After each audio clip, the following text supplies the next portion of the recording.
శ్రీ శ్రీ ఆచార్య ప్రబోధానంద యోగీశ్వరుల వారి పాద పద్మములకు నమస్కరిస్తూ ఈరోజు మనస్సు అనే అంశం గురించి మనం మాట్లాడుకున్నాం. మనస్సు అనేది ఆకాశము ప్లస్ గాలి చేత నిర్మాణం చేయబడి ఉంది. ఈ మనస్సు ఏ విధంగా ప్రవర్తిస్తుందంటే, ఆకాశాన్ని ఒకసారి పరీక్షించి చూసుకున్నట్లయితే ఆకాశంలో అనేక రకాల మార్పులు మనం చూస్తూ ఉన్నాం. ఉదయం ఒక రకంగా, మధ్యాహ్నం ఒక రకంగా, సాయంత్రం ఒక రకంగా. సూర్యుడు ఉన్నప్పటికీ కూడా మేఘాలు అడ్డం వచ్చి కారు చీకటి కమ్మేసి మనల్ని చీకట్లో ఉంచడం జరుగుతూ ఉంది. అంటే ఆ వాతావరణాన్ని, మనకున్న ఆకాశాన్ని బట్టి మన స్థితి అనేది నడపబడతా ఉంది, చూడగలుగుతూ ఉన్నాము, వాటి అనుభూతి మనం పొందగలుగుతా ఉన్నాము. సూర్యుడు వర్షాకాలంలో ఉంటాడు, ఎండాకాలంలో కూడా ఉంటాడు. కానీ వర్షాకాలాన్ని మేఘాలు మనకి ఇది వర్షాకాలం అనే విధంగా అవి వర్షాన్ని సృష్టిస్తూ, వర్షాన్ని తీసుకొచ్చి భూమి మీద వదిలిపెడుతూ మనకి ఒక కాలాన్ని గుర్తించేలాగా చేస్తూ ఉన్నాయి. మేఘాల మీద మనం ఆధారపడి ఉన్నాం. ఆకాశం కింద మనం బతుకుతా ఉన్నాం. ఆకాశం ఏ విధంగా ఎన్ని మార్పులు చెందుతూ ఉందో, ఒక్కొక్కసారి భయాన్ని సృష్టించగలవు, ఒక్కొక్కసారి ఎర్రగా మారి అవి ఆకాశం వైపు చూస్తే ఏంటి ఇంత భయంకరంగా ఉంది అని చెప్పి మనం అందరం అనుకోవటం సహజమే. ఆకాశం ఏ విధంగా భయంకరంగా ఉంటుందో, నిర్మలంగా ఉంటుందో, ఎన్ని మార్పులు జరుగుతూ ఉన్నాయో మన మనస్సులో కూడా అన్ని మార్పులు జరుగుతూ ఉన్నాయి.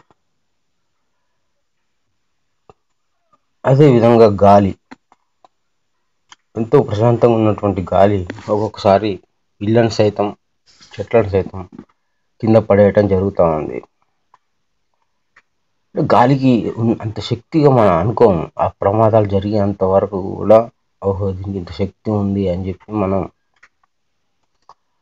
జరిగినప్పుడు తెలుస్తుంది. అంటే ఇవన్నీ కూడా ప్రకృతిలో ఉన్న పంచభూతాలన్నీ కూడా చాలా శక్తివంతమై కూడుకొని ఉన్నది.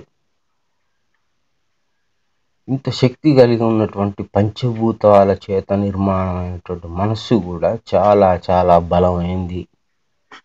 అంటే మన శరీరానికి ఇది ఎట్లా ప్రవర్తిస్తూ ఉందని చూసుకోవాలి. బయట ఈ రెండు విధానాలతో తయారు చేశాడు కాబట్టి బయట ఒకసారి వాటిని పరిశీలన చేసి మన మనస్సు కూడా ఏ విధంగా ఉందో చూసుకోవాలి. మనస్సు మనల్ని ఒక కొండ శిల్వ పాము చుట్టేసినట్లుగా మన మనస్సు బిగించి ఉండటం కూడా మనకు ఒకసారి గమనిస్తాం. ఆ మనస్సు బిగించినప్పుడు మనం దాన్ని తట్టుకోలేక ఆ ఒత్తి అంటే బాగా బలంగా ఒక వ్యక్తిని ఒత్తినట్లయితే చనిపోతాడు. ఆ విధంగానే మనస్సు ఒక మనిషిని ఒత్తిడి అంటే తగులుకొనుట, ఒత్తిడి జరిగినప్పుడు ఆ వ్యక్తి దాన్ని తట్టుకోలేక ఆత్మహత్య చేసుకోవడం జరుగుతూ ఉంది. అంటే ఆ సమయంలో అతడికి ఏమీ తెలియక ఆ బాధను పోగొట్టుకోవడానికి ప్రాణాన్ని కూడా వదిలేయాల్సిన అవసరం పరిస్థితి వచ్చింది. ఈ పరిస్థితికి కారణం ఏంటిది అంటే మనస్సు. ఈ మనస్సుని అర్థం చేసుకోకుండానే, అధ్యయనం చేయకుండానే మనిషి తన జీవితాన్ని కొనసాగిస్తూ ఉన్నాడు. కానీ ఇది సరైనది కాదు. బ్రహ్మ విద్యా శాస్త్రం ప్రకారం మనస్సు యొక్క గుట్టును మనం పట్టుకొని తీరాలి. నేడు ఎంతోమంది సైకాలజిస్టులు, ఎంతోమంది డాక్టర్లు ఈ మనసు అధ్యయనం చేసి దాని గురించి ఎన్నో పరిశోధన చేసి గ్రంథాలు రాసినప్పటికీ కూడా దాని గురించి పూర్తిగా సంపూర్ణంగా తెలియకపోవటం చేత చాలామంది వ్యక్తులు ఈ మనస్సుని అదుపు చేసుకోలేక చనిపోయిన వాళ్ళు సైకాలజిస్టులో కూడా ఉండటం జరిగింది. ఈ మనసు యొక్క ఆకారాన్ని ఇంతవరకు ఏ వ్యక్తి కూడా చెప్పలేదు, కానీ గురువు చెప్పాడు. ఈ మనసు యొక్క ఆకారం మీ శరీరం ఎట్లా ఉందో అదే ఆకారాన్ని పోలి ఉంది అని. మనసు ఇన్ని రకాలుగా ప్రవర్తించడానికి కారణం ఏంటిది అంటే ఆకాశతత్వం ఉండటం చేత మరియు గాలి. ఈ శరీరంలో ఉన్న సమాన వాయువుతోని, తర్వాత అన్ని రకాల వాయువులతోని ఈ మనసు కలిసిపోయింది. చాలా తేలిగ్గా కలిసిపోగలదు, చాలా తొందరగా స్ప్రెడ్ అవ్వగలదు. ప్రతి శరీరంలో కదలిక కూడా మనస్సు లీనమైపోయి ఉండటం చేత, ఈ మనస్సు ఆడించటం చేత ఈ ప్రతి విషయం కూడా జీవునికి తెలియటం చేత జీవుడు ఏమనుకుంటున్నా అంటే మనస్సే నేను, నేనే మనస్సు అనుకోవడం జరుగుతూ ఉంది. అంటే నేనే ఇంకంత శరీరం అంతా నేనే అనేటువంటి ఒక భ్రమలోకి వచ్చేసాడు జీవుడు. ఈ మనస్సు అనేది ఈ ప్రకృతి సంబంధమైనటువంటి విషయాలు, గుణ సంబంధమైన విషయాలు ఎక్కువగా ఆకర్షితం అవుతా ఉంది. ఈ ప్రకృతి సంబంధమైన, గుణ సంబంధమైనటువంటి ఈ యొక్క విషయాలని జీవునికి నిరంతరం అందిస్తూ ఉంది. తద్వారా జీవుడు సుఖ దుఃఖాలని అనుభవించడం జరుగుతూ ఉంది. ఒక వ్యక్తి తనలో తానే నవ్వుకుంటున్నాడు, అందుకు కారణం ఏంటిది? మనసే. ఒక వ్యక్తి తనలో తాను ఏడుస్తూ ఉన్నాడు, దానికి కారణం ఏంటిది? మనసే. ఒక వ్యక్తి బాధపడుతూ ఉన్నాడు, దానికి కారణం మనస్సు. అంటే మనిషి యొక్క ముఖంలో హావభావాలన్నీ కూడా మనస్సు వల్లనే కలుగుతూ ఉన్నాయి. ఈ మనస్సు అనేది నిద్రలో పని చేయకుండా పోతా ఉంది కనుక నిద్రలో ఏ హావభావాలు ఉండవు. కాబట్టి మనస్సు అనేది ఆడితేనే, కదిలితేనే జీవుడికి ముఖంలో కవలికలు ఉంటున్నాయి. చిన్నపిల్లల విషయంలో చూసుకుంటే వాళ్ళ ముఖాలు చాలా ట్రాన్స్పరెంట్గా ఒక అద్దంలాగా ఉండటం జరుగుతూ ఉంది. కాబట్టి వాళ్ళ పిల్లల్ని ఎత్తుకోవటం, ముద్దు చేయటం అనేది ప్రతి ఒక్కరు చేస్తూ ఉన్నారు. కల్మషం లేనటువంటి వ్యక్తులుగా మనం వాళ్ళని చూస్తూ ఉన్నాం. అదే కొంతమందిని పెద్దవాళ్ళు అంటే ఏజ్ పెరిగిన వాళ్ళని చూస్తే మనకి వాళ్ళలో ఏం కల్మషం ఉంది, ఏం రూపం ఉంది అని మనం చూస్తూ ఉన్నాం. ఈ మనసు చేసేటువంటి చేష్టలు ఏ విధంగా ఉన్నాయంటే, ఒక్కొక్కసారి మేఘం ఏ విధంగా కారు చీకటి కమ్ముకొని ఉంది బలంగా మనల్ని ఏ పని చేయనీయకుండా, ఇంకెటు వెళ్లకుండా మంచుతోనో వర్షంతోనో కప్పేసి భయ ప్రకంపనలు ఏ విధంగా సృష్టించగలదో, అదేవిధంగా మన శరీరాన్ని బిగించి భయ ప్రకంపనలకు గురి చేయగలదు. మన శరీరంలో వేడిగాలులు పుట్టించి మనల్ని అవకతవకలు భయంకరమైన స్థితిలో మనం నడపగలదు. చల్లటి గాలి వలన మనకి ప్రశాంతతను కూడా ఇవ్వగలదు. అంటే ఈ రెండు తత్వములు శరీరం లోపల జరుగుతూ ఉన్నాయి, బయట కూడా జరుగుతూ ఉంది. కాబట్టి మనిషి ఒక ప్రశాంతమైన ప్రదేశంలోకి వెళ్ళినప్పుడు అక్కడ తన ప్రశాంతమైన జీవితాన్ని గడపవచ్చు. కొండల మధ్యలోనో, సెలయేరు మధ్యలోనో, మంచి ప్రకృతి అందమైనటువంటి విషయాల్లో కానీ, నిర్మలంగా ఉన్నటువంటి దగ్గర మనస్సు అనేది అక్కడ ఆ వాతావరణానికి కలిసిపోతూ ఉంది. ఇది సహజమైనటువంటి మనస్సు యొక్క స్థితి. అందుకే మనిషి ఒక సీనరీ చూసినా, ఒక అందమైన దృశ్యాన్ని చూసినా, ఆ దృశ్యాన్ని తెచ్చుకొని ఇంట్లో పెట్టుకోవడం జరుగుతూ ఉంది. అంటే అది కంటికి అందంగా కనిపించాలి అని. అంటే కన్నుకి అందంగా కనిపించాలి అంటే మంచి విషయాలు అనేది దానివలన శరీరంలో తేలిగ్గా అవుతూ ఉంది. ఒక మంచి విషయం విన్నప్పుడు, ఒక మంచి మాట విన్నప్పుడు, ఒక మంచి పాట విన్నప్పుడు మనసు ఆ స్పందనని తీసుకోవటం వలన మనిషి దాని వలన సుఖపడతా ఉన్నాడు. కాబట్టి మనిషి ఏం చేస్తూ ఉన్నాడంటే, ఈ మనస్సు ఎక్కడెక్కడెక్కడ సుఖానికి, ఎక్కడెక్కడెక్కడెక్కడ ఇష్టానికి లోనవుతా ఉందో వాటిని ఏరుకుంటా ఉన్నాడు మనిషి. ఒక్కొక్కసారి ఒక రూపాన్ని చూస్తాం మనకు కష్టంగా అనిపిస్తూ ఉంటుంది, ఒక అందాన్ని చూసినప్పుడు చాలా ఇష్టంగా అనిపిస్తూ ఉంటుంది, ఒక మాట ఇష్టంగా వింటాము, ఒక మాట అయిష్టంగా వింటాము. కాబట్టి ఈరోజు మనం ఈ అందాల్ని, ఈ అందమైన వాటిని మనసు ఆకర్షిస్తూ ఉంది, కలవరపడకుండా ఉంటా ఉంది. కాబట్టి ఈరోజు మనం ధనాన్ని వెచ్చించి ఈ దృశ్యాలని మరియు శబ్దాలని కొనుక్కోవటం జరుగుతూ ఉంది సినిమా రూపంలో. ఈ సినిమా అనేది కూడా కేవలం మనస్సుకు సంబంధించింది కాబట్టి, అంటే మనస్సు సంబంధించినటువంటి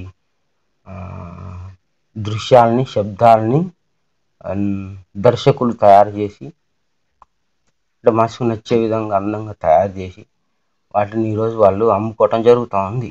ఇప్పుడు సినిమాని మనం వెళ్ళి చూడడానికి కారణం ఏంటంటే మనసు బాగుంటుంది అక్కడికి వెళ్తే. అంటే సినిమాని తిరిగేస్తే మనసు అవుతా ఉంది, మనసును తిరిగేస్తే సినిమా అవుతుంది. కాబట్టి మనసుకు సంబంధించిన విషయాలు ఆకర్షించటమే సినిమా. అదేవిధంగా బయట వ్యక్తులతో కూడా మనకి మంచి వ్యక్తులు ఉన్నారు, చెడ్డ వ్యక్తులు ఉన్నారు. మంచి వ్యక్తులతో స్నేహం చేస్తాడు, అదేవిధంగా చెడ్డ వ్యక్తులతో స్నేహాన్ని దూరం పెడతాడు.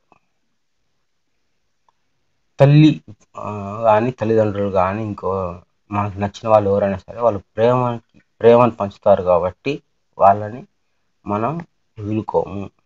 అంటే పూర్వం పెద్దలు కూడా చెప్తారు, నువ్వే మాట మాట్లాడినా అందులో ప్రేమతో మాట్లాడు అంటారు. అంటే ప్రేమ అనే గుణాన్ని కనుక కలిపి నువ్వు మాట్లాడినట్టయితే ఎదుటివాడి మనస్సుకి ఇబ్బంది ఉండదు, జీవునికి ఇబ్బంది కాదు, ఎదుటివాడి మనస్సుకి ఇబ్బంది కలగదు.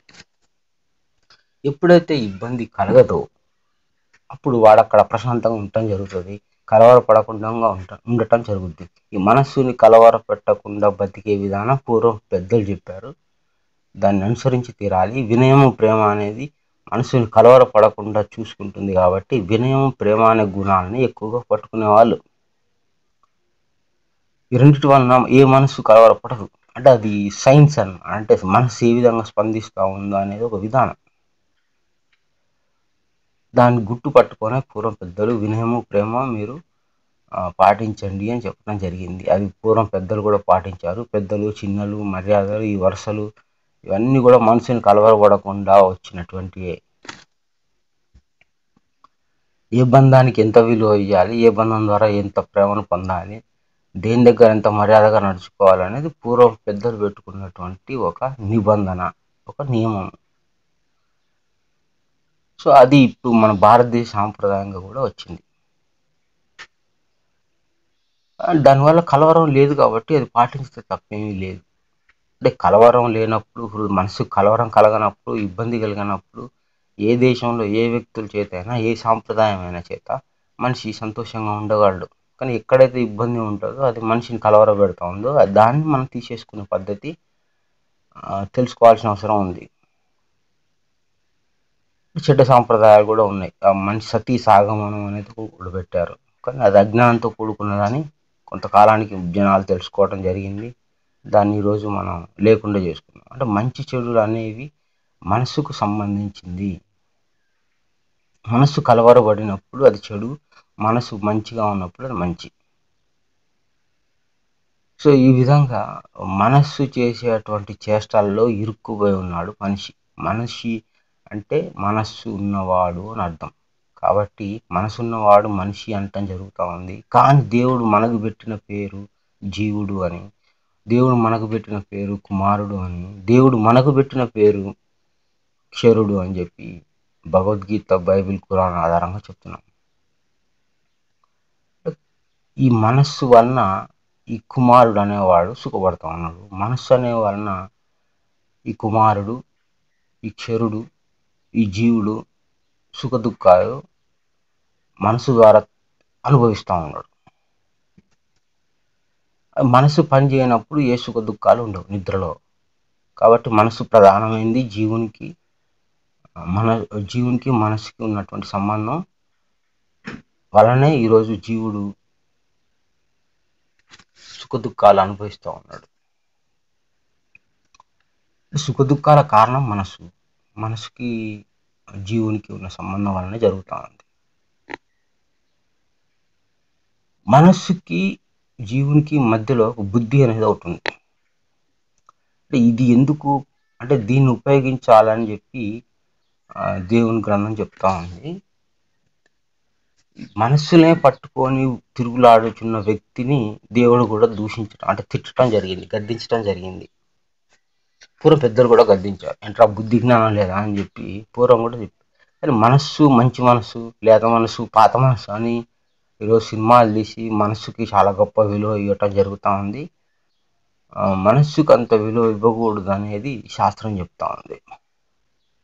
అంటే మనస్సు ఇప్పుడు దానికి కొంచెం అర్థం చేసుకుంటే ఎట్లా ఉంటుంది, ఇద్దరు భార్యాభర్తలు కొట్టుకొని ఆమె పుట్టింటికి వెళ్ళిపోయిందని చెప్పి భర్త ఆత్మహత్య చేసుకున్నాడు. అందుకు కారణం మనసే. అంటే మనస్సు బిగించి అతడికి అవమానం ఇది అని చెప్పి మనస్సు ద్వారా తెలిసిన విషయాల చేత అతడు చంపుకోవడం జరిగింది.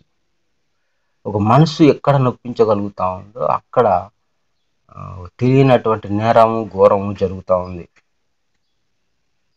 ఒక వ్యక్తి నేను చదువులో ఫెయిల్ అయిపోయానని చెప్పి ఆత్మహత్య చేసుకుంటున్నాడు. ప్రేమలో ఫెయిల్ అయిపోయానని చెప్పి ఆత్మహత్య చేసుకుంటా ఉన్నాడు. కారణం మనసే. మళ్ళీ ఎవరన్నా వచ్చి ఆ బిగించి ఉన్నటువంటి మనసు, ఆ అంధకారంలో ఉన్నటువంటి మనసు, అది ఇంకొక ఆలోచన రానియకుండా అదే ఆలోచనని రిపీట్ చేస్తూ తిరిగి అదే విషయాన్ని అందించడం వలన మనిషి అదే విషయంలో ఇరుక్కుపోయి ఆ బంధించబడినటువంటి మనసు చేతిలో అల్లాడిపోతున్న ఒక వ్యక్తికి వచ్చి ఒక వ్యక్తి ధైర్యం చెప్పినట్లయితే, జ్ఞానం చెప్పినట్లయితే, ఆ మనసు బారి నుంచి విడిపించగలిగితే అతడు ఆ యొక్క దుఃఖం నుంచి బయటపడగలడు. అందుకే కొంతమంది మనస్సు బాగోలేదు అని అంటారు. అప్పుడు ఎదుటి వ్యక్తి ఎవరో వచ్చి మాట్లాడినప్పుడు ఆ మనసు బాధపోయింది, నాకు తలనొప్పి ఉంటే తలనొప్పి పోయింది, ఏదో ఒక కామెడీ సీరియల్ చూస్తే పోయింది, ఒక ప్లేస్ మారితే నా మనసు బాగుంది అని అనటం జరుగుతూ ఉంది. ఎందుకు కారణం, మనస్సు ఏదైతే ఒక విషయాన్ని బలంగా మనకి అంటగట్టి అది తప్ప ఇంకొకటి లేదు అని చేసేటువంటి మాయ.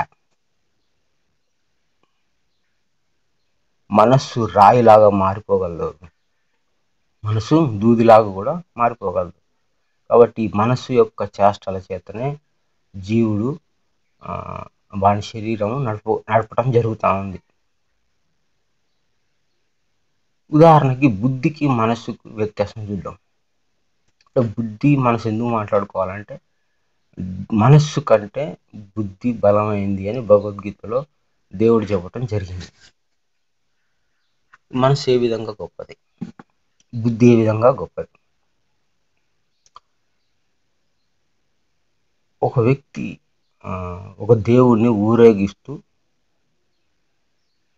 దళిత వాడలోకి వెళ్తే, ఆ ఊరేగింపులో దళిత వాళ్ళకి ఆ దేవుని విగ్రహాన్ని తీసుకొని వెళ్తే ఇది అపవిత్రం అయిపోయింది అని చెప్పి దాన్ని శుభ్రం చేయటం జరిగింది. అంటే అపవిత్రం అయింది ఈ దళిత వాడలోకి వెళ్తే అని చెప్పి ఒక మనిషి శుభ్రం చేయటం జరిగింది. అంటే దేవుడు పేరు చెప్పి ఆ దళిత వాడలోకి తీసుకొని వెళ్ళి ఈ వాడలో ఈ వ్యక్తుల చేత దేవునికి కల్మషం జరిగింది అని ఒక మనిషి అన్నాడు, దేవుడు అనలేదు.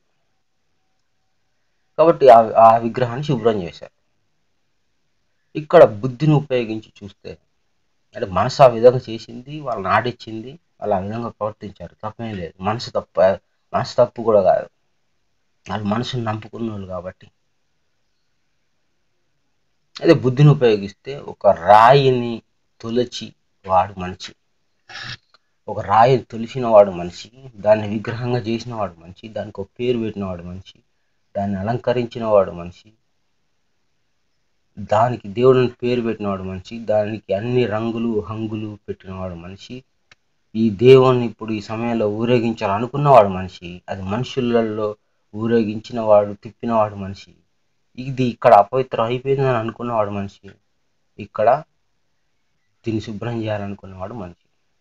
అంటే మనుషులందరూ ఒక్కటే కాదు, దళితులు వేరు, అగ్రకుర్ణాలు వేరు అని చెప్పి ఆ భేదాన్ని కలిగించిన వాడు మనిషి. మనిషి అంటే మనసు అని అర్థం.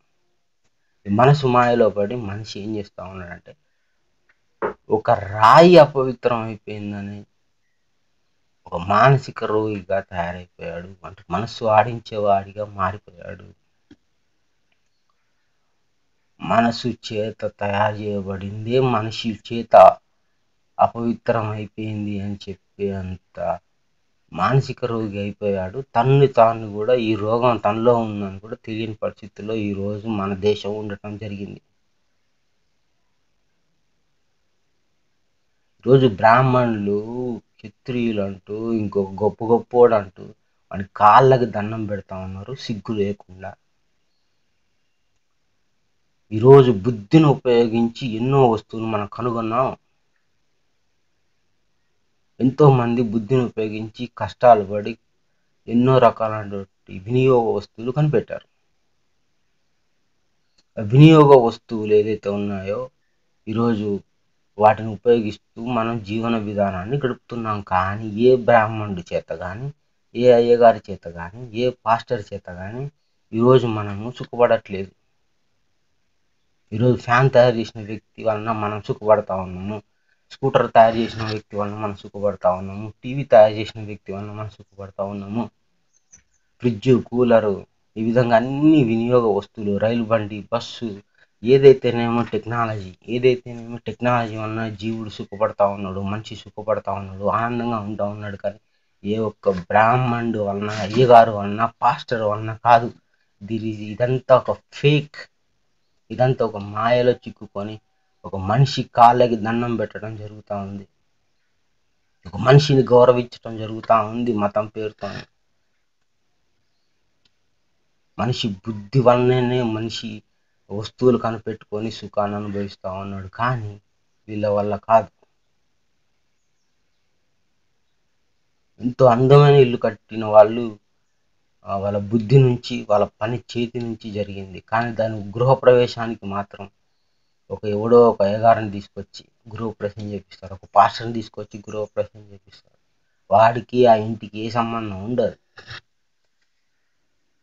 కష్టపడ్డ కూలీలు, కష్టపడ్డ ఇంజనీర్స్, వాళ్ళకి తెలివితేటలను బట్టి ఒక ఇల్లు నిర్మాణం అయింది.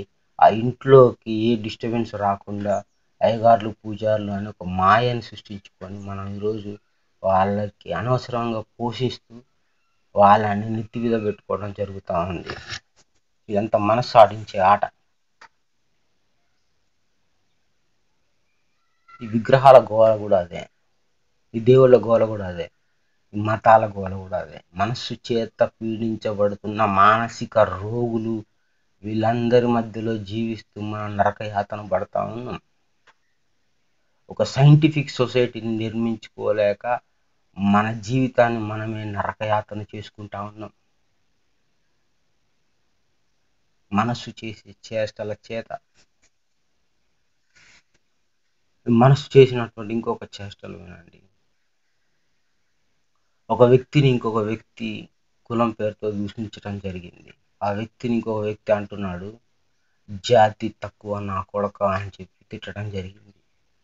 ఆ వ్యక్తి ఆ మాట విని రోషానికి అన్న వ్యక్తిని చంపటం జరిగింది. తర్వాత వాళ్ళందరూ చచ్చిపోయి 10 మందికి పైగా కేవలం ఈ ఒక్క మాట చేత వాళ్ళు శరీరాలు పోగొట్టుకోవడం జరిగింది. జాతి తక్కువ నా కొడక అని చెప్పి తిట్టడం చేత. తల్లి గర్భంలో ఉన్నటువంటి రక్త మాంసాలకి ఏ జాతి ఉందో తెలియదు. అండము పిండంగా మారి అది రూపుదిద్దుకొని శిశువుగా శరీరం బయటకు వస్తూ ఉంది. లోపల ఏ జాతి వాడు లోపల శరీరాన్ని తయారు చేస్తూ ఉన్నాడు. లోపల ఏ జాతిలో ఉండి ఏ గొప్ప వ్యక్తి శరీరాన్ని, కండ్లని, ఎముకల్ని, కండరాలని తయారు చేస్తూ ఉన్నాడు. ఆ శరీరం బయటికి నెట్టేసేది ఎవరు?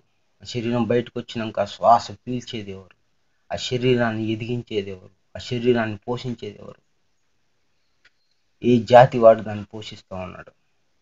తల్లి శరీరంలో పాలను పుట్టించేవాడు ఎవడు?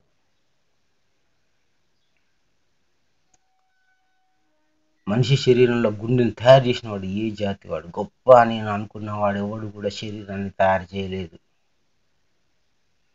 ఏ వ్యక్తికి ఏది చేత కాదు. ఒక ఎంటుక ఊడిపోతే దాన్ని మొలిపించగల సామర్థ్యం కూడా ఏ వ్యక్తికి లేదు. కానీ ఈ మనసు బారిన పడి బుద్ధిహీనులైపోయి ఒకానొక సందర్భంలో దేవుడు సృష్టించినటువంటి శరీరాన్ని చంపుకోవడం జరుగుతూ ఉంది మానసిక రోగం చేత. ఈ మానసిక రోగమా ఇది అంటే 100% రోగమే. ఒక మాట చేత శరీరాన్ని చంపేశావు. దేవుడు సృష్టించినటువంటి శరీరాన్ని కొన్ని వేల కోట్ల రూపాయలు ఖర్చు పెట్టినా కూడా అలాంటి శరీరాన్ని ఎవరు తయారు చేయలేడు.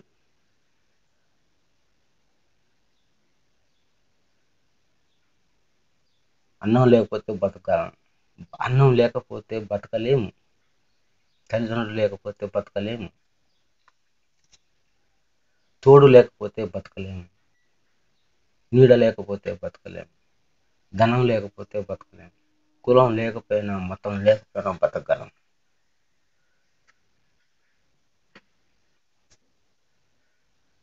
ఆలోచన చేయట్లేదు. కారణం ఏంటంటే బుద్ధిని ఉపయోగించట్లేదు. కాబట్టి ఖురాన్లో బుద్ధిని ఉపయోగించిన వాడు నీచాతి నీచమైన పశు జాతికి సంబంధించిన వాడు అని అల్లా మనల్ని హెచ్చరించడం జరిగింది.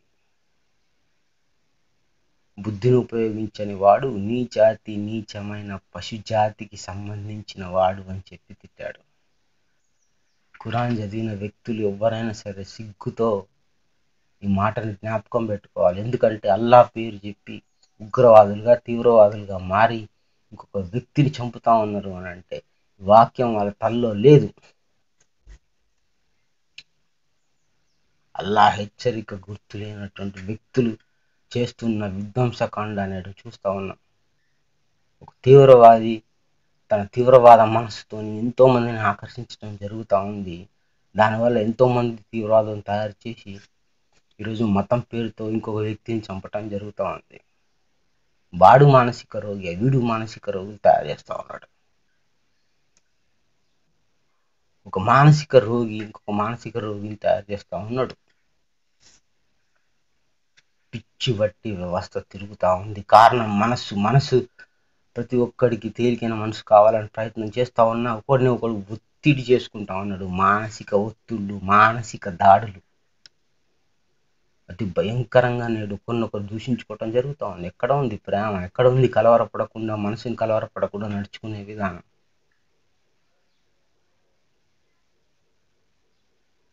మనస్సులోనికి ఆశ అనే గుణం ప్రవేశించి దాని ద్వారా మనస్సు దాన్ని సంపాదించుకునే వరకు అలాంటి ఆలోచనలు అందిస్తూ ఉంది.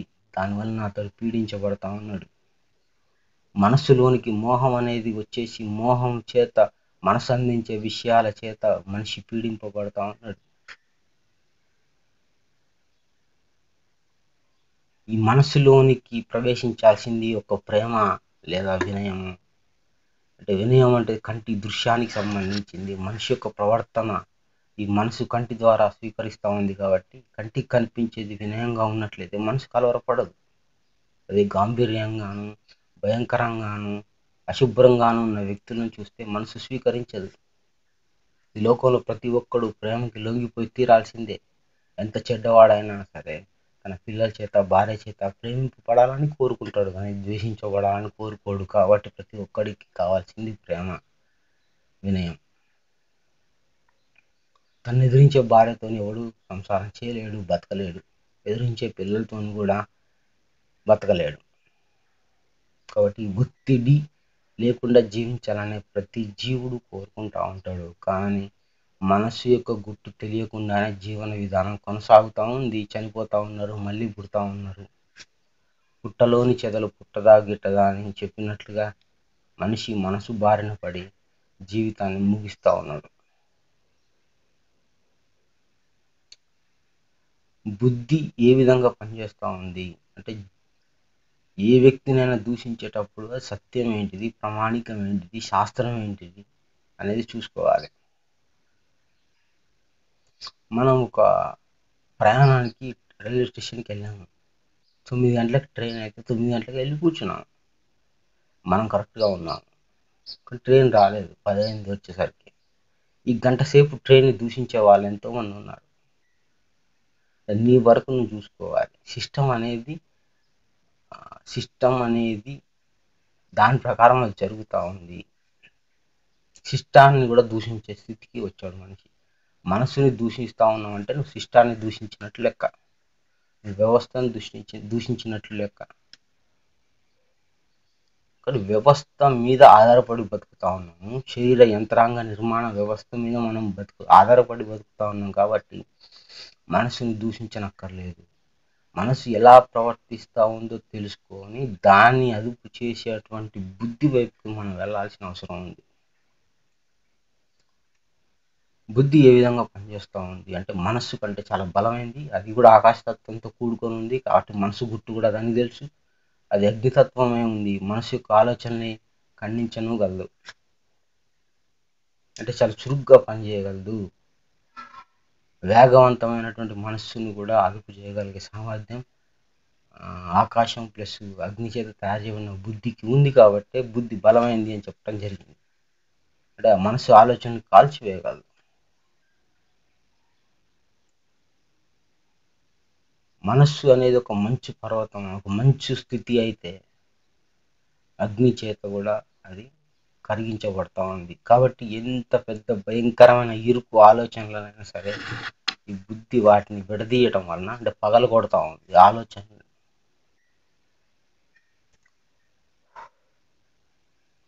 మనసు పగలగొడితే ఏమైపోతుంది, ఆ విషయాలన్నీ కూడా జీవుడు తలకెక్కించుకోడు.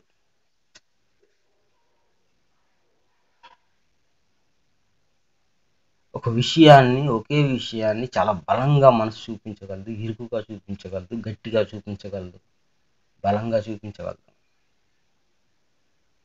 బుద్ధి ఏం చేస్తూ ఉందంటే వాటిని విడిభాగాలు చేసి చూపిస్తూ ఉంది.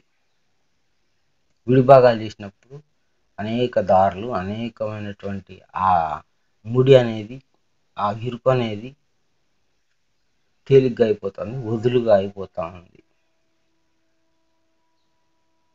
మనస్సుని ఎదిరించాలి అంటే, గద్దించాలంటే బుద్ధి కావాలి, బుద్ధికి జ్ఞానం కావాలి. దేవుడి జ్ఞానం తెలిసినప్పుడే మన మనస్సుని అదుపు చేసుకోగలం. ఒక వ్యక్తి 1000 రూపాయలు అప్పు తీర్చలేక చనిపోయాడు. కారణం ఏంటి? మనసే. నువ్వు పరువు పేరు చెప్పి ఇంకొకటి నువ్వు చాలా గొప్పోడు అని మనసు అనేక విషయాలు అందిస్తూ ఉంది జీవుడికి. ఈ పరువు కంటే నీ శరీరం అంత గొప్పదా, చచ్చిపోదా అని చెప్పి ఇది ఒక సజెషన్ ఇవ్వటం చేతనే. 1000 రూపాయలని సృష్టించేవాడు మనిషి. దాన్ని రోజు సంపాదించుకోగలేకపోయినా రేపు సంపాదించేవాడు కూడా మనిషి. డబ్బుని మనిషి ఆడించాలి కానీ డబ్బు మనిషిని ఆడించకూడదు అని బుద్ధి విచక్షణతో ఎవరైతే ఉపయోగిస్తూ ఉంటారో వాళ్ళకి ఎన్ని కష్టాలు వచ్చినా ఈ కష్టం ఇప్పుడు ఉంటుంది రేపు తీరిపోద్ది అనే ఆలోచన చేత వాళ్ళు ఎంత ఉపద్రవం వచ్చినా, ఎంత భయంకరమైన పరిస్థితి వచ్చినా తప్పించుకోగలరు. అంటే మనసుని ఎదిరించడమే తప్పించుకోవడం అంటే. మనస్సుని ఎదిరించడమే తప్పించుకోవడం అంటే ఎదుటివాడిని మన మాట వినేలా చేసుకోవాలని అన్ని ప్రయత్నాలు మనిషి చేస్తూ ఉన్నాడు. కానీ మనస్సుని బుద్ధి మాట వినేటట్లు చేసుకునేటువంటి వాడే తెలియని వాడు.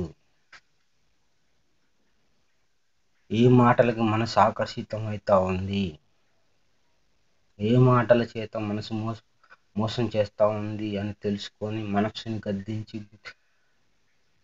తన మాట వినేలాగా చేసుకున్నటువంటి వ్యక్తియే బుద్ధి జ్ఞానం ఉన్నవాడు. ఏ మాటలకైతే మనసు ఆకర్షించబడతా ఉందో అలాంటి మాటలు నేర్చుకొని కొందరిని మోసం చేయటం జరుగుతూ ఉంది. మంచి మాటల చేత మనిషిని మోసం చేస్తూ ఉంది. అంటే మనసు గుట్టుపట్టుకొని చేస్తూ ఉంది. ఎంతోమంది ఈరోజు చిట్టీల పేరు కానీ, బ్యాంకుల పేరు కానీ, ఇంకొక వ్యక్తి కూడా వచ్చి మీ బంగారాన్ని 2 చేస్తానని ఆడవాళ్ళ దగ్గర మోసం చేయటం జరిగింది. ఎన్ని మోసాలు జరిగినా దాని వెనుక కారణం మనసుని కలవరపడనీయకుండా వాడు చేసేటువంటి మోసాలలోనే ఎక్కువ ఇరుక్కుంటా ఉన్నారు. ఒక వ్యక్తి వచ్చి నాకు ట్రైన్ మిస్ అయిపోయింది, నా పర్సు పోయింది, నాకు ఛార్జీలో డబ్బులు ఇవ్వండి అని చెప్పేవాడు మనస్సుకి దీనాన్ని కలిగించి అతనిలో ఉన్నటువంటి దయాగుణాన్ని రేకెత్తించి అతని దగ్గర నుంచి డబ్బులు దొబ్బేయడం జరుగుతూ ఉంది. మంచి మాటలు, దేవుని మాటలను చెప్పి ఒకడు వ్యర్థంగా ఆ మాటల చేతనే అయ్యగారి రూపంలోనూ పాస్టర్ రూపంలోనూ మనుషుల జేబులో నుంచి డబ్బులు తీసుకొని వాడు మాటలు చెప్తూ బతకటం జరుగుతూ ఉంది. మనస్సును పట్టుకున్నాడు. అంటే ఎలాంటి పదాలు ఉపయోగించాలనో వాళ్ళు అలాంటి పదాలు ఉపయోగిస్తూ ఉన్నారు, మనసును కలవర పెట్టకుండా నచ్చే విధంగా. అందుకే చాలామంది బోధకుల యొక్క భాష చాలా తేలిగ్గా మనసుని కలవర పెట్టకుండా ఉంటుంది.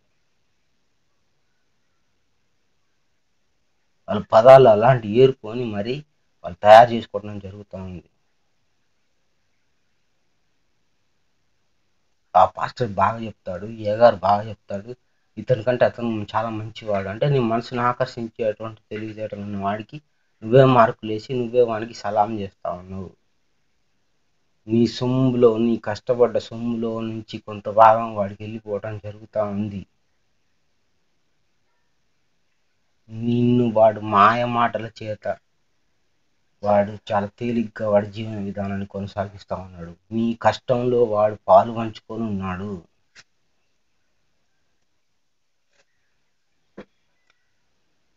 నీ తప్పు కాదు. అంటే మనస్సు ఏ వేటికి ఆకర్షించబడతా ఉందో అలాంటి విధానాన్ని తయారు చేసుకొని జనాల్లోనికి రావటం జరుగుతూ ఉంది.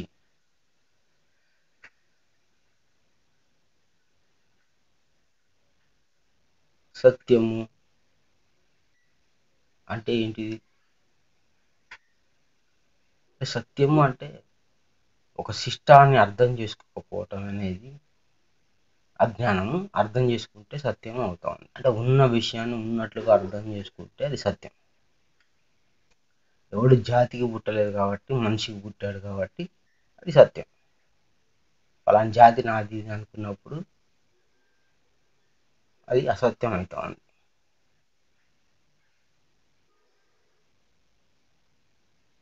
అందరూ సమానమే, అందరూ ఓకే, మాకు కుల మతాలేం వద్దు, అందరం ఒకటే, సర్వమానవాళి ఒకటే అంటాడు వ్యక్తి.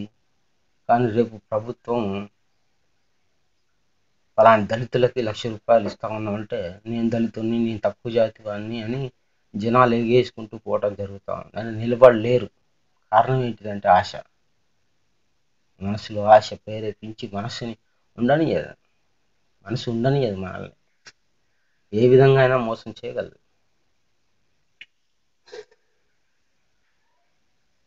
వేమనయోగి గారు అన్న ఇనుమును చేసిన మైనపు గడ్డి అన్నాడు.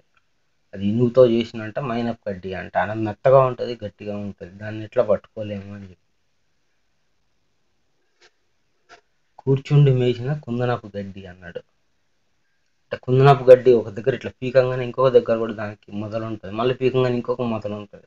అదేవిధంగా మా ఊర్లో తేలు గరిచింది అనగానే తేలుకు సంబంధించిన విషయాలన్నీ కూడా తీసుకొస్తూ ఉంటారు. ఈరోజు యూట్యూబ్ చూసినట్లయితే యూట్యూబ్లో కామెడీ తెలుగు వీడియోస్ అని మనం టైప్ చేస్తే ఒక్కదాని బట్టి ఒకటి అన్ని కామెడీ వస్తూనే ఉంటాయి. అంటే మనస్సు చేసేటువంటి విధానమే ఈరోజు ఆ యూట్యూబ్ తయారు చేశారు. క్రైమ్ స్టోరీస్ కొడితే అన్ని క్రైమ్ స్టోరీస్ వస్తూ ఉంటాయి, సినిమా కొడితే అన్ని సినిమానే వస్తూ ఉంటాయి. అంటే నీ మనస్సును ఏ విధంగా ఉందో అదే విధంగా కూడా తయారు చేశారు ఆ సాఫ్ట్వేర్ని. మళ్ళీ నీ మనసుకు తగినట్టే నువ్వు మళ్ళీ దాన్ని ఓపెన్ చేసినప్పుడు అవే నీకు కనిపించేలాగా ఉన్నాయి. ఒకడు ఎడ్యుకేషన్ ఇష్టం, వాటికి అవే వస్తూ ఉంటాయి. కాబట్టి మనసు ఒక స్థితిలో ఉండదు. పొద్దున ఒక విధంగా, మధ్యాహ్నం ఒక విధంగా, సాయంత్రం ఒక విధంగా, రాత్రి ఏ విధంగా ఆకాశం ఉందో అదే విధంగా మన మనస్సు కూడా ఒకే విధంగా ఉండదు. ఒక విషయం మీద ఎక్కువసేపు మనసు ఉండదు. ఒక విషయం మీద ఎక్కువసేపు ఉంటే వాడు మానసిక రోగి అవుతా ఉన్నాడు. నీ ప్రేమలో ఫెయిల్ అయిపోయినా అదే మనసు పట్టుకొని కొన్ని సంవత్సరాల పాటు వాడు జీవితాన్ని కొనసాగించడం జరుగుతూ ఉంది. కానీ వాడి మనస్సుని మార్చాలి అని చాలామంది ప్రయత్నం చేస్తూ ఉంటారు. అంటే ఆ విషయాన్ని తొలగించాలి అని. అది విషయం మాత్రమే కానీ సత్యం కాదు. ఒకడు స్థిరమైన మనస్సు ఉండదు అంటారు. అంటే మనసు అనే దానికి స్థిరమే లేదు. అది ఒక విషయం మీద నిలకడగా ఉండదు. ఒక విషయం మీద నిలకడగా ఉంటే వాడు రోగి అని అర్థం. ఈ తపస్వికులని రోగులు అనవచ్చు, మానసిక రోగులు. వాళ్ళు ఒకటే విషయాన్ని తప్పిస్తూ ఉంటారు, దేవుడా దేవుడా దేవుడా దేవుడా అంటారు.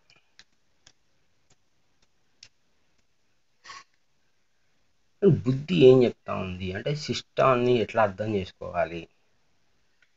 ఈ విధంగా మనస్సు చేసేటువంటి చేష్టల్లో పడిపోయి మనిషి ఇంకొక మనిషి మీద ఆధిపత్యం చెలాయిస్తూ ఉన్నాడు. వీడి పెద్ద, వీడి గొప్ప, వీడి తక్కువ, వీడి ఎన్ని భేదాలు పెట్టుకొని ఈరోజు మనము నువ్వే తక్కువ అని పేరు పెట్టి నువ్వే వాడిని బాధిస్తూ ఉన్నావు, నువ్వే ఎక్కువ అని చెప్పి నువ్వే సంతోషంగా ఉంటా ఉన్నావు. సత్యం ప్రకారం తల్లి గర్భంలో అందరూ ఒకే విధంగా తయారు చేయబడ్డారు, బుద్ధిని ఉపయోగించిన వాడైతే. బుద్ధి లేని వాళ్ళే పెట్టుకుంటారు పేర్లన్నీ. ఇటు భార్య భర్తలు ఇద్దరు సమానం కాదు, భర్త చాలా గొప్పవాడు అంటా ఉన్నారు. అంటే మగవాడి శరీరం ఏ విధంగా తయారవుతుందో ఏ తల్లికి తెలియదు. అదేవిధంగా స్త్రీ శరీరం ఏ విధంగా తయారవుతుందో తల్లికి తెలియదు. ఇద్దరు తెలియకుండానే శరీరం బయటకు వచ్చేసారు, తల్లి గర్భం వదిలేసి వచ్చేసారు. వీడు బయటకు వచ్చి నేను గొప్పని అంటాడు, మళ్ళీ స్త్రీ గొప్పది కాదు అంటాడు. ఆమెకి అన్ని అవయవాలు ఉన్నాయి, వీడికి అన్ని అవయవాలు ఉన్నాయి. భార్య భర్తలు ఒక చికెన్ వండుకుంటే అది ఇద్దరు కలిసి తింటారు. మళ్ళీ నేను గొప్ప మరి నువ్వు తక్కువ అంటాడు. అంటే వాడు చేసుకున్నటువంటి పనుల చేత డబ్బులు సంపాదిస్తానా అని ఒక విధానం పెట్టుకొని ఈ విధానంలో నేను గొప్పవాడినని మానసిక రోగిగా మారి ఇద్దరు నువ్వు తక్కువ నేను ఎక్కువ అని ఇద్దరు ఒకరినొకరు బాధించుకుంటా ఉన్నారు. ఇద్దరు సమానమే. ఇద్దరు కలిసి బతకడానికి అల్లా ఏర్పాటు చేసిన విధానం ఇది. దేవుడు ఇద్దరిని కలిసి బతకమని రాసి మాకు పంపించాడు. కాబట్టి ఇద్దరు ఒకరినొకరు అర్థం చేసుకొని బతకాలి అనుకున్న వాళ్ళు తప్పకుండా బుద్ధిని ఉపయోగించిన వాళ్ళే. వాళ్ళ మధ్య ఏ గొడవలు రావు. అల్లా ఏర్పాటు ఇచ్చిన విధానంలో మేము బతుకుతా ఉన్నాం అనుకున్నప్పుడు ఏ భార్యాభర్తలు గొడవకి గురికారు, ఏ దూషణ చేసుకోరు, మనసుని కలవర పెట్టుకోరు. ఈ అల్లా విధానంలో ఉన్నాం, మేము అల్లా విధానాన్ని పట్టుకొని బతుకుతాం అనుకున్నప్పుడు ఆ విధానాన్ని వాళ్ళు చెడగొట్టుకోరు, అల్లాని అవమానించరు, అంటే దేవుణ్ణి అవమానించరు.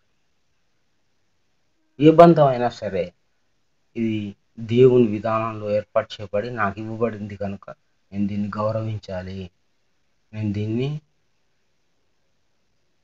అంగీకరించాలి అని చెప్పి బుద్ధి ద్వారా యోచన చేస్తే ఎంత పెద్ద కుటుంబంలో ఎంతమంది కలిసి ఉన్నా కూడా ఏ గొడవలు రావు. బుద్ధిని ఉపయోగించకపోతే ఇద్దరు ఉన్నప్పటికీ, భార్యాభర్తలు ఇద్దరే ఇంట్లో ఉన్నప్పటికీ వాళ్ళు మనసు చేత పీడింపబడిన వారుగా భయంకరమైన స్థితిని అనుభవించాల్సి వస్తూ ఉంది. కొన్నిసార్లు ఒకరినొకరు చంపుకోవటం కూడా మనం చూస్తూ ఉన్నాం. కాబట్టి ఎదుటి వాడి మాట మనం వినేలా చేసుకోవాలనుకోవటం మనస్సు యొక్క విధానం. మనస్సుని బుద్ధి మాట వినేలా చేసుకుంటే అది సరైన పద్ధతి. మనసును గద్దించటం, మనసుని ఎదిరించటం, మనసు కలవర పెడతా ఉంటే దాన్ని అణచి ఉంచటం, ఇదంతా బుద్ధి చేసేటువంటి విధానం. అంటే బుద్ధికి జ్ఞానం ఉండాలా, అది దేవుడి జ్ఞానమై ఉండాలి. భగవద్గీతలో కృష్ణుడు చెప్పినట్లు నేను అనుగ్రహించే బుద్ధి అంటే జ్ఞానంతో కూడుకున్నటువంటి విషయాలు అని అర్థం. అది బుద్ధికి చేరినప్పుడు బుద్ధికి బలం వచ్చి అప్పుడు ఆ మనసుని గద్దిస్తూ ఉంది. మనసు యొక్క విషయాలు కూడా బుద్ధికి బలంగా ఉన్నప్పుడే తెలియబడతా ఉన్నాయి. లేదు అంటే వాడు మానసిక రోగిని అని చెప్పి అతన్ని తాను గుర్తించలేడు. ఈరోజు మతం పేరు చెప్తా అనుకున్న వీళ్ళంతా మానసిక రోగులే సత్యం ప్రకారం గీసి చూసుకుంటే. నేను పెద్ద కులస్తున్నంటే వాడు మానసిక రోగి, నేను తక్కువ అన్నా కూడా వాడు మానసిక రోగి.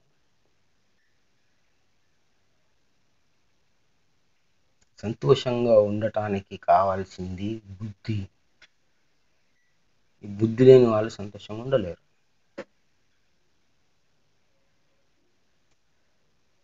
మనస్సు మాట వినే చేసుకునేటువంటి వాళ్ళు ధీరులు,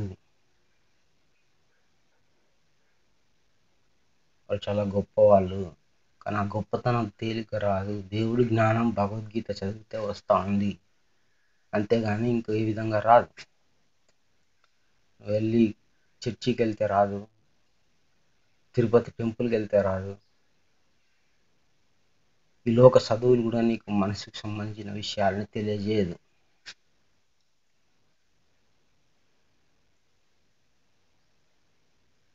కేవలం ఒక గ్రంథం అందిస్తూ ఉంది మనకి, మన బుద్ధికి బలాన్ని. బుద్ధికి బలం లేనప్పుడు మనసుని అనుసరించే వాళ్ళందరూ మానసిక రోగులే.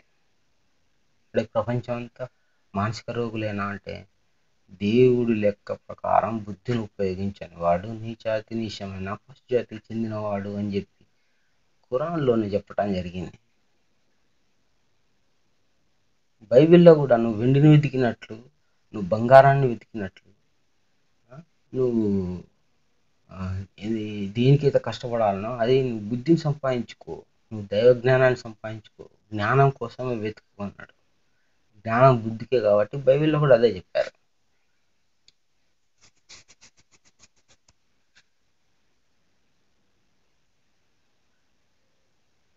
ఒక వ్యక్తి హైదరాబాద్ నుంచి తిరుపతి వెళ్ళాలంటే ఎవడో బుద్ధితో తయారు చేసిన ఒక వస్తువు, అంటే ఒక ఫ్లైట్ చేత కానీ, ట్రైన్ చేత కానీ, బస్ చేత కానీ ప్రయాణిస్తూ ఉన్నాడు. కానీ ఏ అయ్యగారి చేత కాదు. అయ్యగారు పలానా రోజు మంచిదా అని అడిగి మరి వాడు మానసిక రోగి వీడు మానసిక రోగి అయ్యి బస్సులో ఎప్పుడు ప్రయాణించాలో కూడా ఒక అయ్యగారు డిసైడ్ చేస్తా ఉన్నాడు. బస్సు రోడ్డు వేసిన వాడిని అభినందించట్లేదు, బస్సు తయారు చేసిన వాడిని అభినందించట్లేదు, డ్రైవర్ చాలా జాగ్రత్తగా తీసుకుపోయే డ్రైవర్ని మనం జ్ఞాపకం పెట్టుకోవట్లేదు. నా ప్రయాణం ఎట్లా ఉంటుందని ఒక అయ్యగారిని వెళ్ళి అడుగుతావు. అడిగిన వాడు రోగి, చెప్పిన వాడు కూడా రోగి. రైలు పట్టాలు వేసి దానికి ఒక జాగ్రత్త చేసి ఒక వ్యవస్థను క్రియేట్ చేసి అన్ని జాగ్రత్తలు తీసుకొని ప్రయాణికులకు ఏ ఇబ్బంది లేకుండా ఒక వ్యవస్థ నడుపుతున్నటువంటి బుద్ధిని వదిలేసి పలానా రోజు మంచిదేనా అని అడుగుతాం. ఎవరినో అవమానిస్తూ ఉన్నారు వ్యవస్థను తయారు చేసినటువంటి దేవుణ్ణి.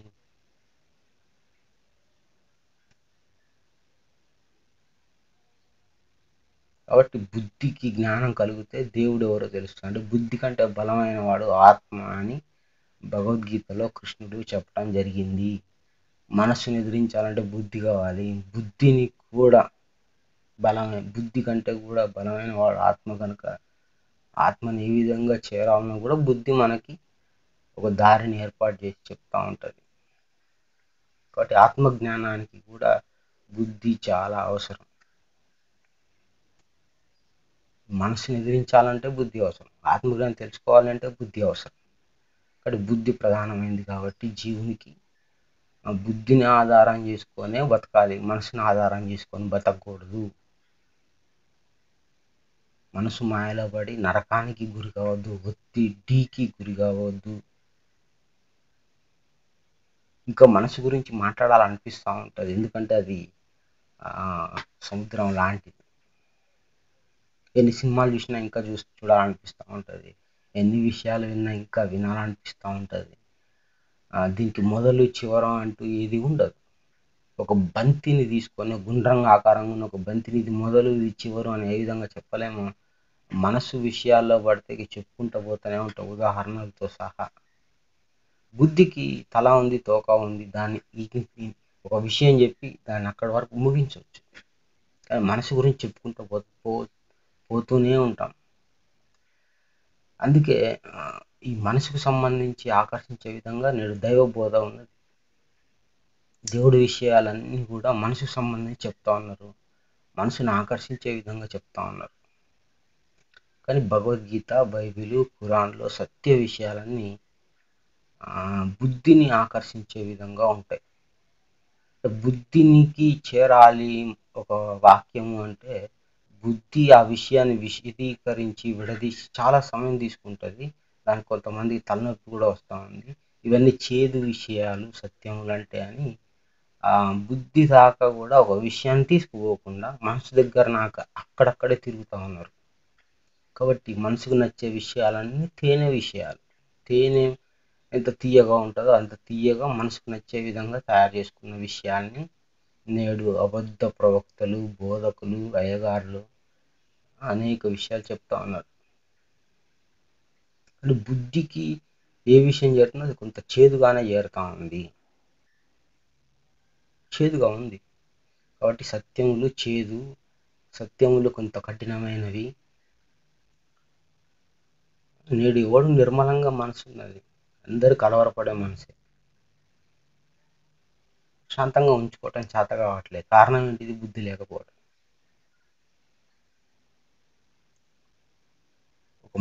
ఒక విషయాన్ని, ఒక వాక్యాన్ని మనసు తీసుకొని వెళ్ళి బుద్ధికి అందించాలంటే దానికి కొంత శ్రమ జరుగుతూ ఉంది, అక్కడ కొంత పని జరుగుతూ ఉంది, కొంత సమయం తీసుకుంటా ఉంది. బుద్ధి విచక్షణ చేసి ఒక విషయాన్ని చూపించాలంటే అక్కడ కొంత పని జరుగుతూ ఉంది. ఆ పని వలన నువ్వు కొంత బాధను, కొంత ఆ సమయం పట్టేంత వరకు కొంత వేచి ఉండాలి. కానీ అంత సమయం నాకు లేదు అంటాడు. అంటే ఎందుకు? బుద్ధికి సంబంధించిన విషయం ఎక్కువసేపు ఆలోచన చేయాలి, దాని మీద నిలబడాలి, కాబట్టి నాకు సమయం లేదు అంటాడు. ఏముంది, నీకు దోషం ఉంది, వెళ్ళి ఇక్కడ పూజ చేసుకొని నీకు అన్నీ జరిగిపోతాయి, ఇలాంటి మాటలు వింటే చాలా హ్యాపీగా ఫీల్ అవుతూ ఉంటాడు. బుద్ధిని ఉపయోగించటంలో జీవుడు నిర్లక్ష్యంగా ఉన్నాడు. మనస్సు బారిన పడి నలిగిపోతున్న సర్వ మానవాళికి మనం ఏం సలహా ఇవ్వక్కర్లేదు, బ్రహ్మ విద్యా శాస్త్రాన్ని చదువుకోమని చెప్పే ఒక సలహా మాత్రమే. ఇప్పుడు బ్రహ్మ విద్యా శాస్త్రము జ్ఞానము ఎక్కడ లభిస్తూ ఉంది? మొత్తం భూమండలం మీద శ్రీ శ్రీ ఆచార్య ప్రబోధానంద యోగీశ్వరుల వారు రాసినటువంటి త్రైత సిద్ధాంత గ్రంథాల్లోనే లభిస్తూ ఉంది.